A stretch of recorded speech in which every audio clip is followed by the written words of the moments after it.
Larry Doe along with Kathy D. Carter, the Soul Finder. And in one of the last episodes we recorded, Kathy, you brought up the word, and it's a buzzword for me, you brought up the word narcissist.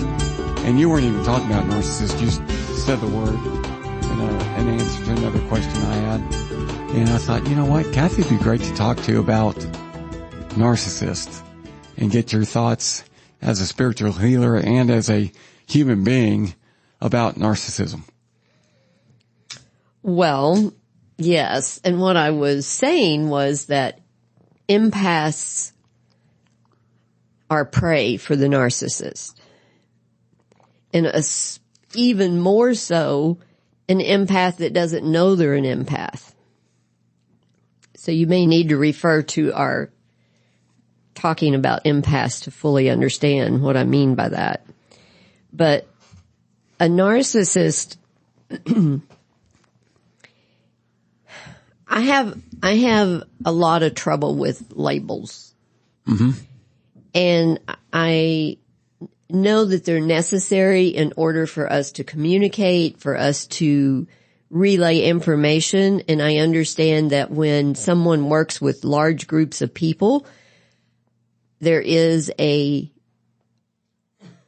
large commonality that is observed and gathered from that group. And from what I understand, I do not claim to be an expert on this subject, but from what I understand is that you're either born a narcissist or you're not. You're made. I'm sorry, I said that wrong. You are made a narcissist because of the environment that you're raised in. Oh, interesting. Okay. That's how I understand it to be. And generally what it amounts to is that the soul of the person was kind of put to the side, and the parents emphasized making the good grades, getting the certificates, achieving all of the top awards possible with no concern about the emotional nurturing of the child. Now,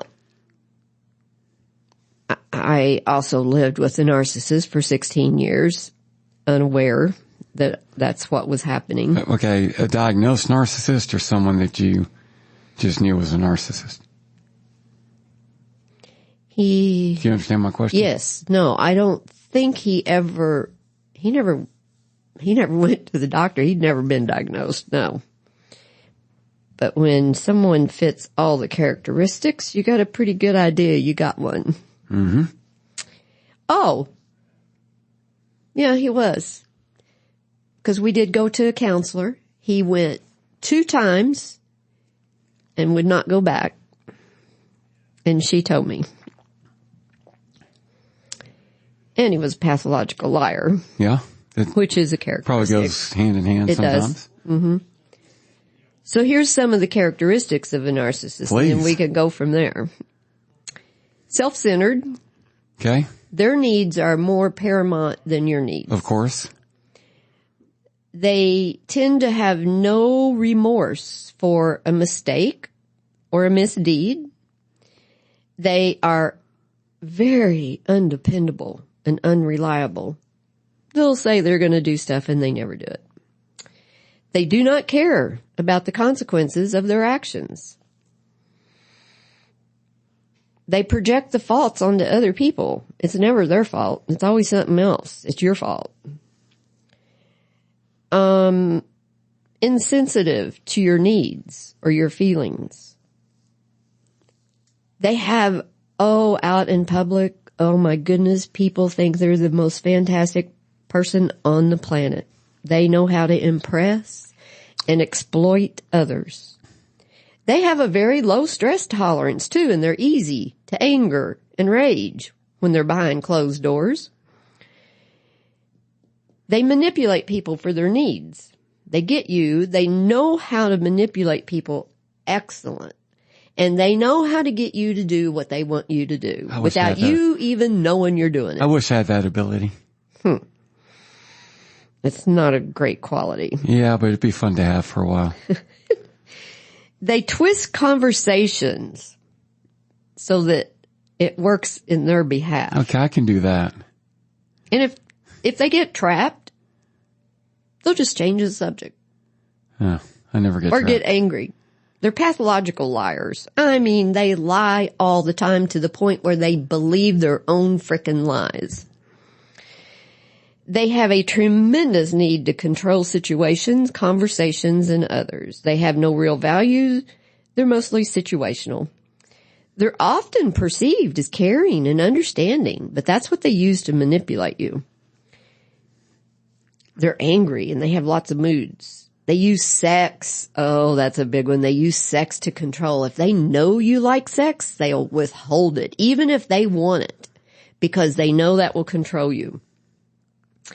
They do not share ideas, feelings, and emotions. You will never get a narcissist to, if they are, they're lying. If they share ideas, feelings, and emotions. They control the conversation, always. They control everything, always. Forgive others? I question if that's even possible. Do they hang on to resentments? Oh, hell yeah. They keep score. Do they have a secret life? Oh, hell yes. And they're very, very good at hiding it. I speak from experience, so I know that I can these tell things by your are voice. true. They hide money. They hide friends. They hide activities, everything. They have their own secret life they live, and you have no, you get the little red flag, but you dismiss it, And they love annoying people because they love to get the reaction. They like to create chaos and disruption because they get off on the chaos that creates. Is that enough?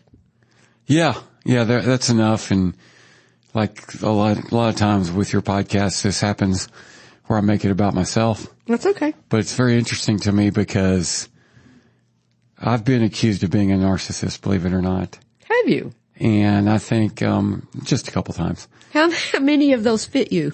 Well, that's the thing, is I think a lot of people don't know the difference, because I will fully admit, and I've talked to you about this before, I hope it's sneaky. I call it sneaky cocky. Mm-hmm. Inwardly, I'm very cocky. I don't want the world to know that. And I hope the world doesn't know how cocky I really am. Mm-hmm. Well, we all have our hidden stuff. I don't think it's a good quality, and I don't want people to see it, but I will admit that, yeah, I'm better than most people I talk to. If you're in a conversation with me, I'm generally, I'm smarter than you are. No, but, well, you can hold a conversation, that's for sure. But I also recognize I don't want people to feel that way about me. So I'm fully willing to admit that it comes out every once in a while, especially if we've had a long-term relationship.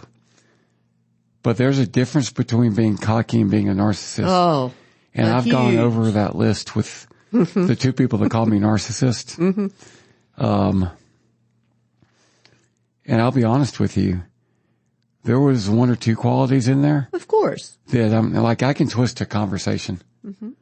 Lots of intelligent people can twist a conversation. Make it go the way I want it to go. Not necessarily get the result I want. Debaters are taught how to twist conversations. That doesn't make you a narcissist.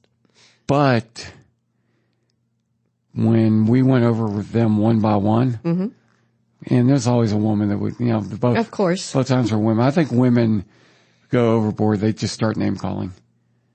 And, my answer finally was, let's go over. Let's see what the qualities of narcissists.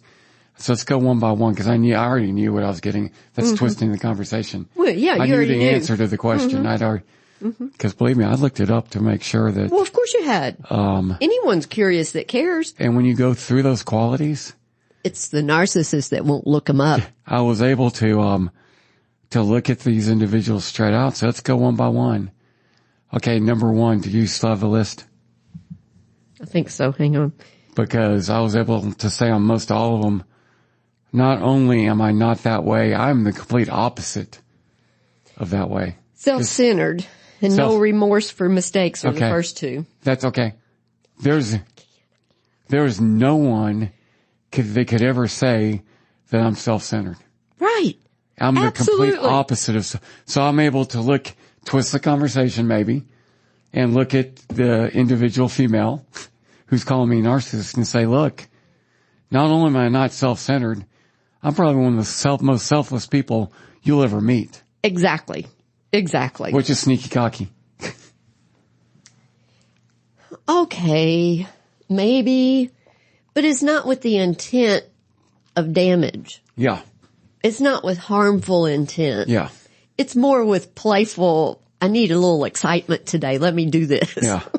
And that's different. That's totally different.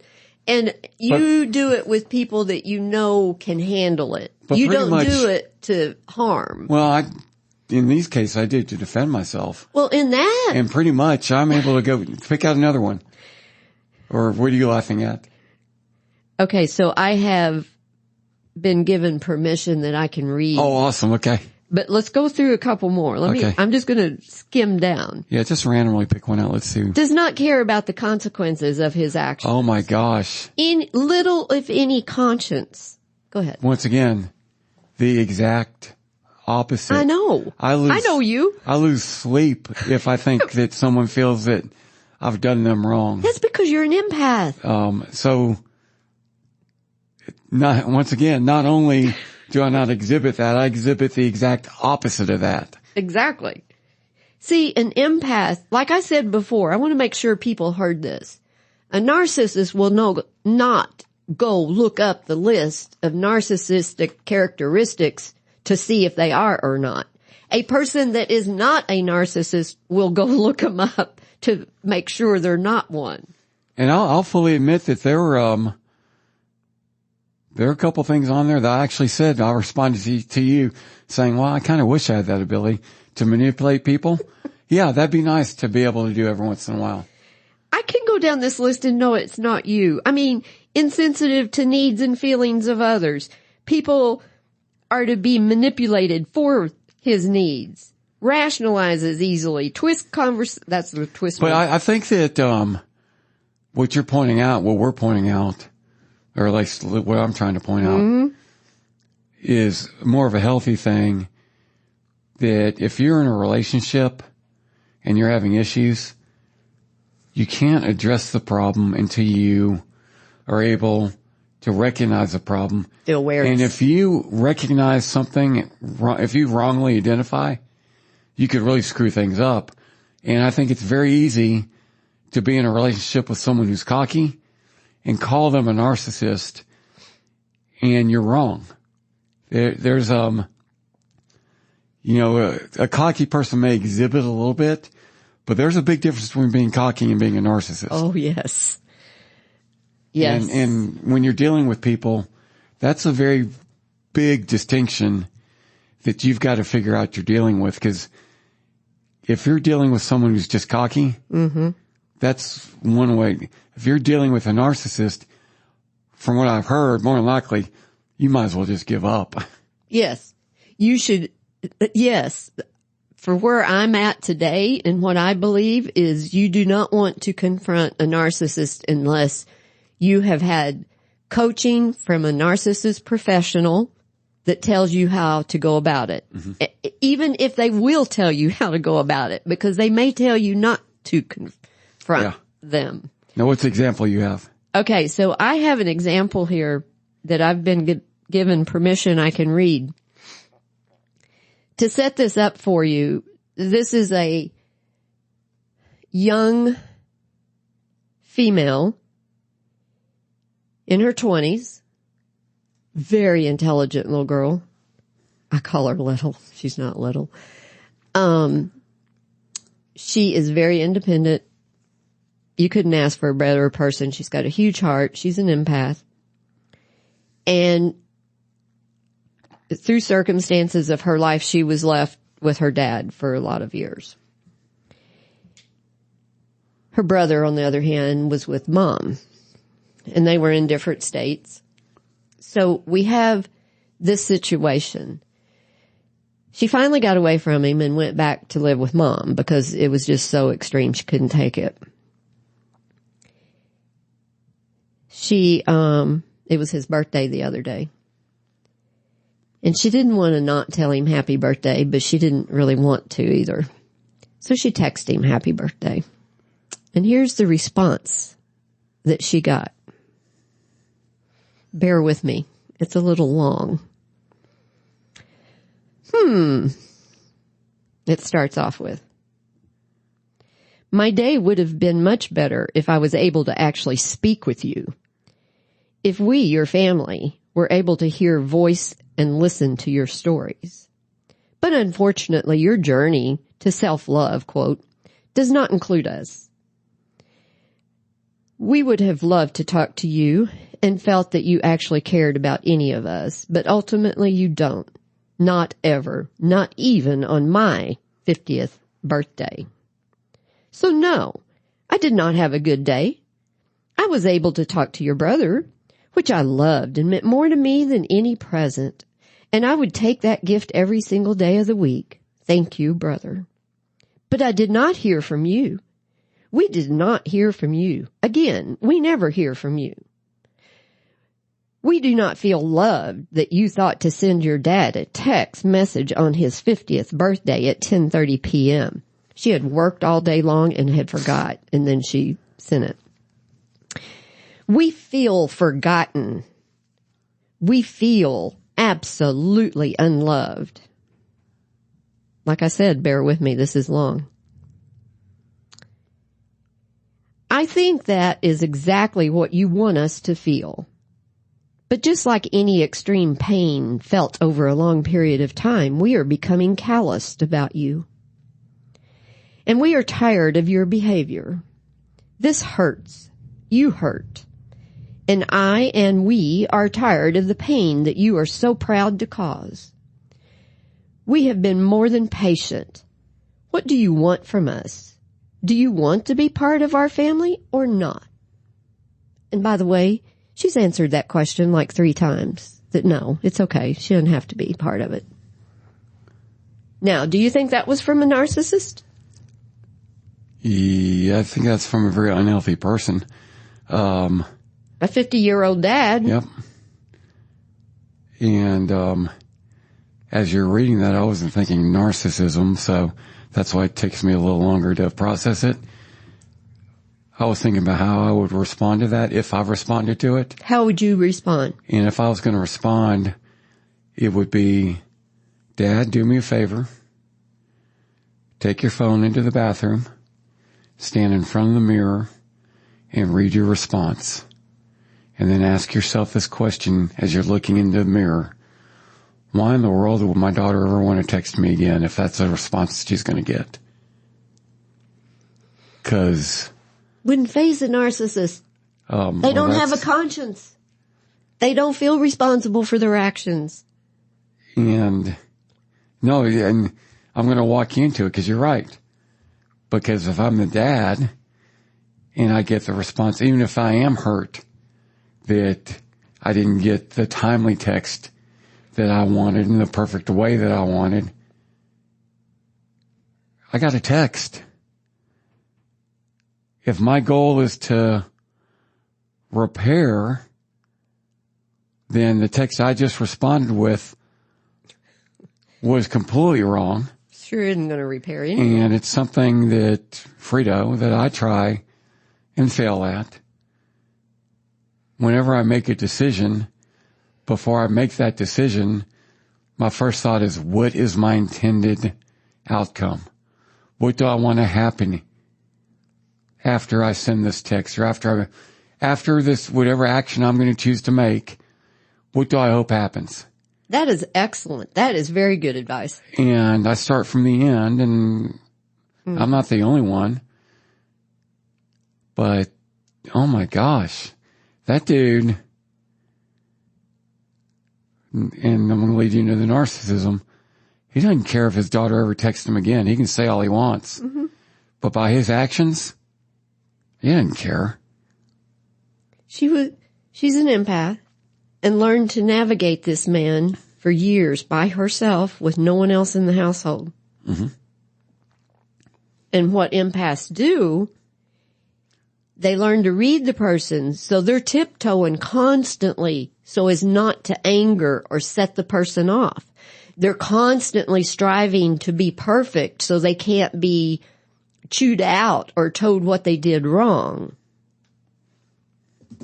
Just had a light bulb moment.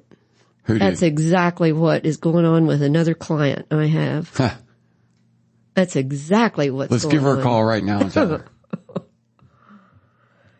But that's what narcissists do. And empaths that live with narcissists, I'm sorry, but they're like prisoners. Mm-hmm. Their life is ruined, and it takes work and work and work to rebuild themselves and find any type of quality and confidence and love for themselves, because that voice is so strong, and they are literally traumatized. Like, I mean, I'm not saying it's the same, but it's the same type of body reaction.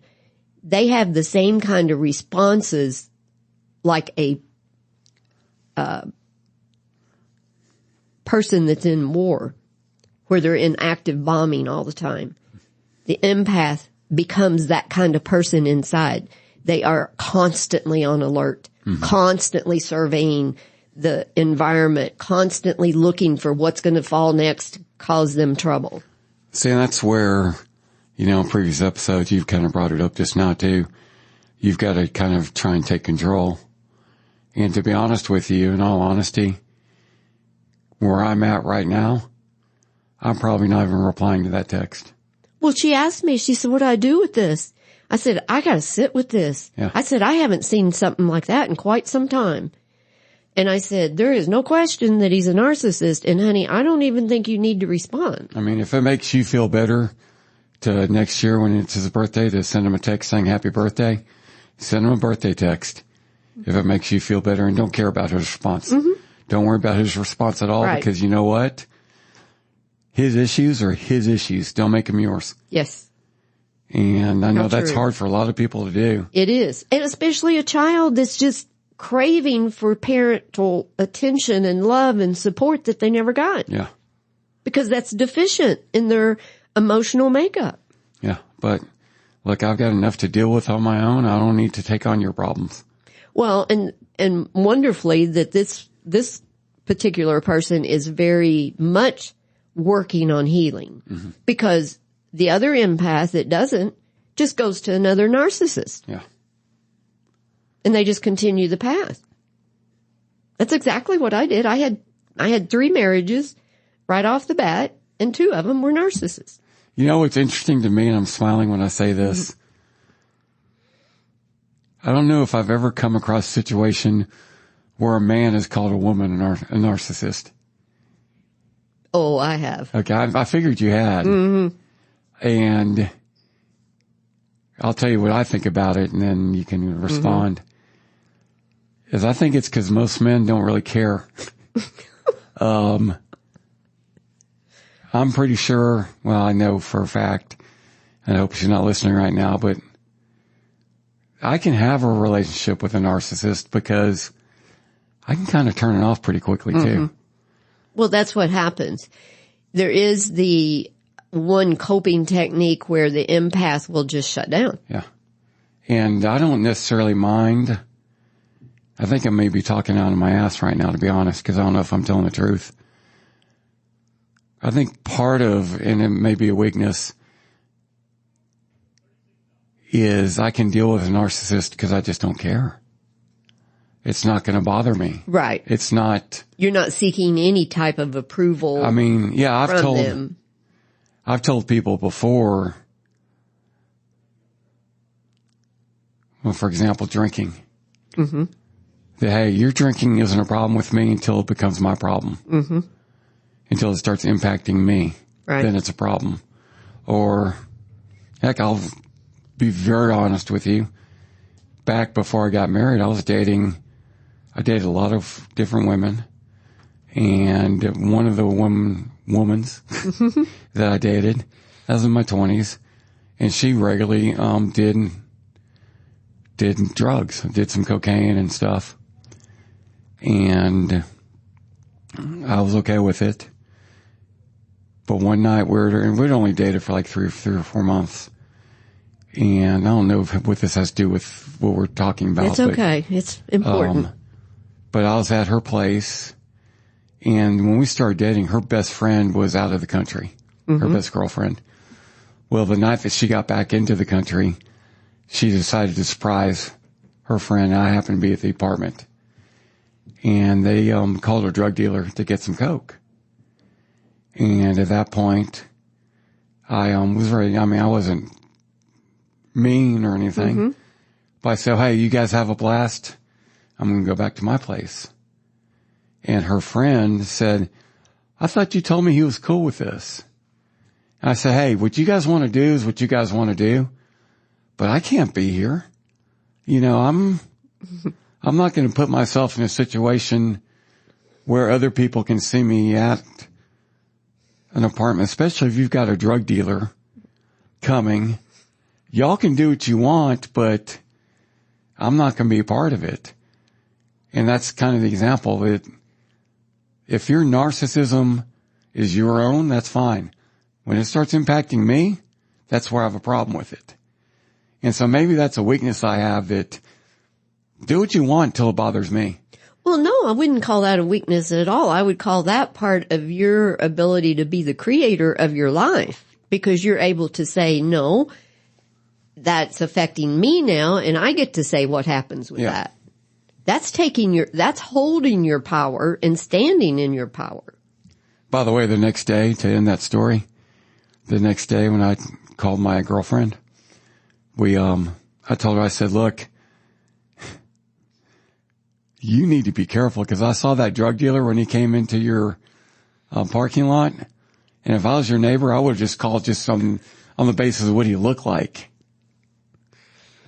The guy was getting off his shift from Burger King. And he was still in his Burger King uniform at like 1:30 in the morning. Oh my. It was pretty funny. Sorry. His side work. But once again, if your narcissism is not going to impact me, I'm cool. Well, I think that shows a very good awareness of showing that you have the ability to spot a narcissist. When you're pre-kindergarten or you're in grade school, you don't know that the person you're dealing with is a narcissist. I hope you're right, because I tend to think it's just because I have no emotions sometimes. Or that I just don't care.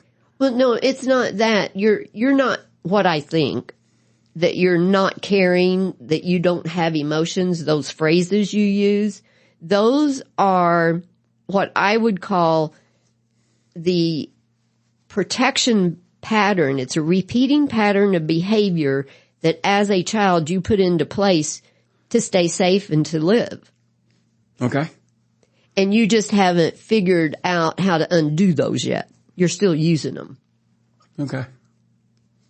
And lots of people have stuff like that. Because it's just a repeating cycle that you continue to repeat until you become aware and you figure out why I started it, why did I do that.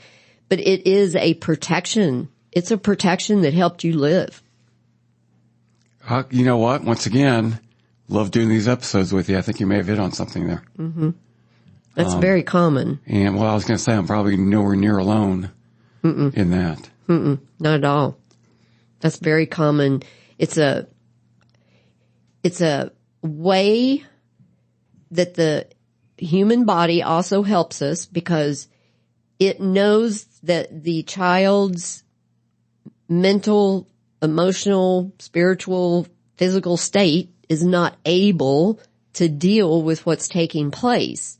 So the body's infinite wisdom puts it over here in a box in the energy field. And that emotion gets to stay over there. Well, as the child goes through some more, that becomes a pattern. Oh, let's just put it over here in this box because this kid can't deal with that. We know in our infinite wisdom, the body speaking, they know what to do with this when they get older. Well, they don't, because our society's not caught up with that. But all these boxes get put in the energy field, and then that's when it starts disrupting the energy flow. That's when we start to get a body symptom that we're supposed to say, oh, this body symptom means I've got something out here in the energy field I need to take care of. And that's where we get lost. Interesting. Because we're given a pill to stop the symptom, and then we go down that road. This has been a very fun episode. Good. I like I love this stuff. I can tell stories about my cocaine girlfriend. Good.